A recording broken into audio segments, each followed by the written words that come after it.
Praise lord. మరి today దేవుని వాగ్దానం, మీకు బహుమానం పొందునట్లు పరిగెత్తుడి. 1 కొరింథీయులు 9:24 ఉంది మాట. మనకు బహుమానం కలుగు నిమిత్తం మనం ఏం చేయాలట? పరిగెత్తాలి, వేగిరపడాలి. దేవుని యందు మరి ఆసక్తితో వేగిరపడాలని మరి వాగ్దానం ఉంది. నేను దేని నిమిత్తం క్రీస్తు చేత పట్టబడుతున్నో దాన్ని పట్టుకున్న వలనని పరిగెత్తుచున్నాను. ఫిలిప్పీలు 3:12 ఉంది మాట. మనం దేని నిమిత్తము పట్టబడాలని పరిగెడుతున్నామో, మనకి ఏది ఇష్టం, ఏది ఆసక్తి, మరి చక్కగా మనం దేవుని యందు బహుమానం పొందాలి.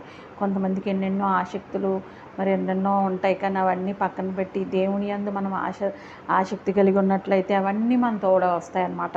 దేవుని యందు ఆసక్తి కలిగి మనం నడుచుకోవాలని ఇక్కడ చెప్తున్నారు. దేవుడు వ్యర్థంగా పరిగెత్తలేదనియు, నేను పడిన కష్టం నిష్ప్రయోజనం కాలేదనియు, క్రీస్తు దినమున నాకు అతిశయ కారణం కలుగును.